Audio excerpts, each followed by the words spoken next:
Ibang mga kaibigan ko sa Rotary Club, nung ipakita yung video, narito ba kayo o wala?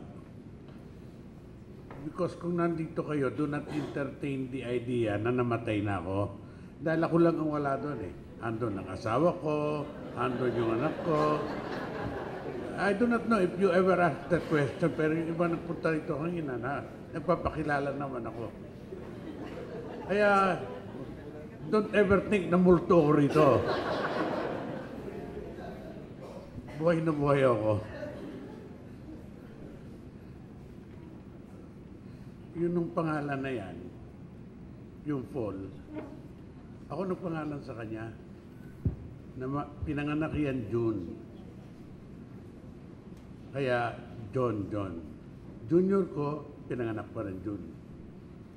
At that time, alam ko, noon na-assassinate si John Kennedy, at the time na flash in all newspapers all over the world yung anak niyang isa. So very popular yung name na yun. My wife talked about what happened in the hospital. Yung doctor, the doctors were trying to revive him, they asked, meron ba bisyo yung pasyente? Ako sumagot dahil katabi ko yung doktor eh. Kako dok, wala. Ang may bisyo ako. I smoke 1 pack of cigarettes a day. And it has been like that for so many years. But I am now 68 years old.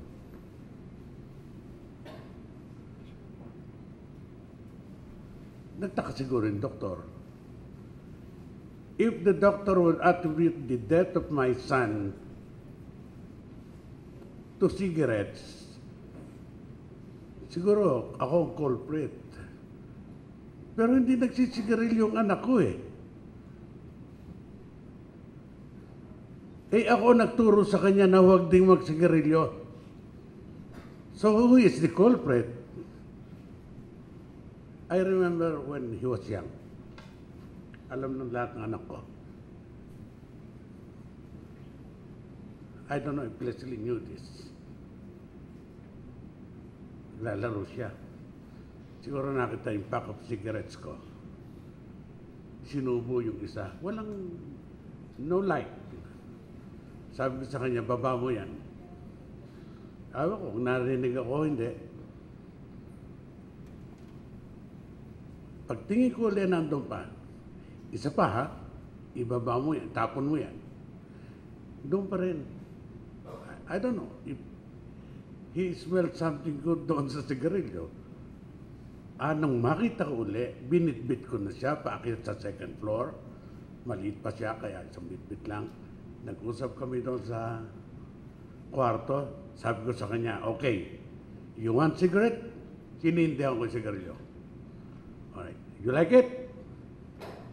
Huminto siya, umubo ng ubo. Kako, hindi, ubusin mo yan. He was already bleeding. Huminto. Siguro, kaya natakot magsigarilyo. Pero yung dalawa kong anak, nagsisigarilyo. Eh yun, buhay siya. Yung dalawa. Ako, matagalan sigarilyo, buhay din ako. Hindi naman ako taga Philip Morris. Hindi ako taga Marlboro. Pero I do not know if smoking is bad for the health. But my son does not smoke.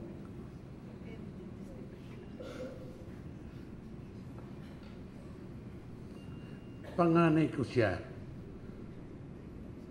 Siyempre, kahit sinong tatay, first-time fathers would always want to name the firstborn after him.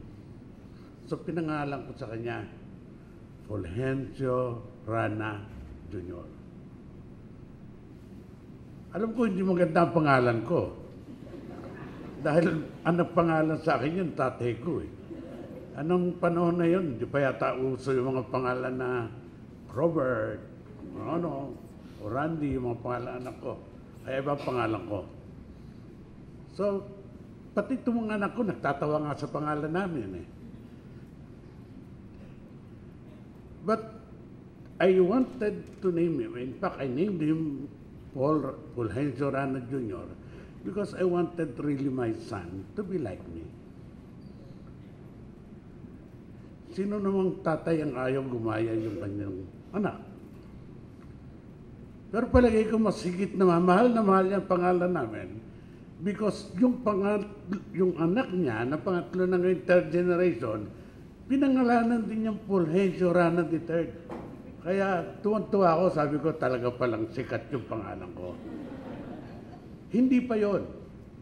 Siguro, he loved his surname, his nickname so much, na yung kanya naman palayaw, inattach naman doon sa kanyang pangalawang anak, si Paulo, from the word Paul. Yun ang etymology niyan. So palagay ko talagang mahal na mahal niya yung pangalan namin.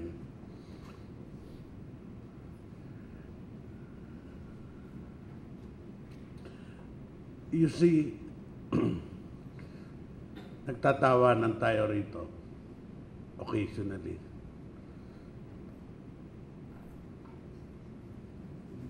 But you see, mahirap itong ganito. In my case, death is no stranger to me. My father died when I was 9 years old, when I was as old as Paulo, as young as Paulo.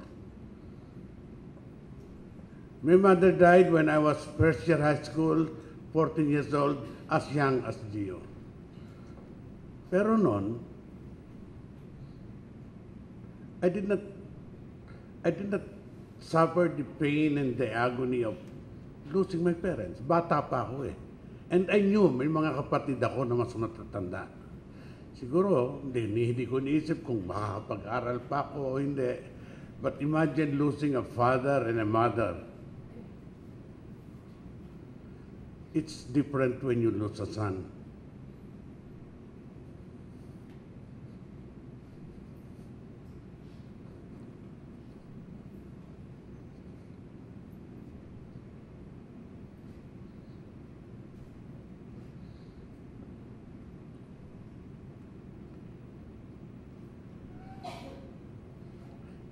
When you lose a son, there is pain, there is grief. But you know, I grieve. I do not know with the others, but in my case, I grieve not because I am losing a son.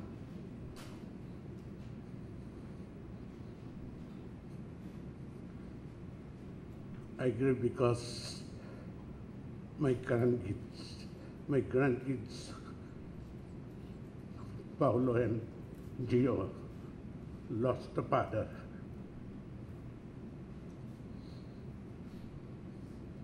Buti kung meron silang mas matatandang kapatid. I grieve because my daughter-in-law lost a husband, but she did not only lose the husband, she lost a roommate, she lost a driver, she lost an electrician, she lost a plumber. Yung role, karaniwang role ng isang lalaki sa bahay. In the case of Paulo didn't just lose a father. Paulo lost yung kanyang cheerer pag nagpo-football siya. Gio lost yung disciplinarian, someone who drives him to study harder. That's the pain of losing someone. Siguro nga, kung binata lang yung anak ko, okay lang. Talagang ganun ang buhay. But it is when you lose someone na mayroon pang ibang iiwanan that make the things quite hard. But when I saw the throng that came to this to this parlor mula noong Saturday, kahapon hanggang ngayon. It's consoling that I am losing a son na maraming nagmamahal.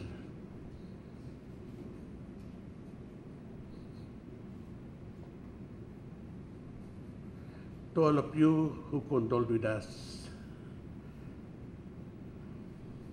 my eternal gratitude sa mga taong nakasama ng anak ko. Salamat sa inyo because you've been part of my son's life. Kung hindi man tayo magkita-kita uli, I will have that feeling of being gratified that my son lived a full life, that he did not fail us as a parent, that he did not fail me as his father and mentor. Thank you very much to all of you who came.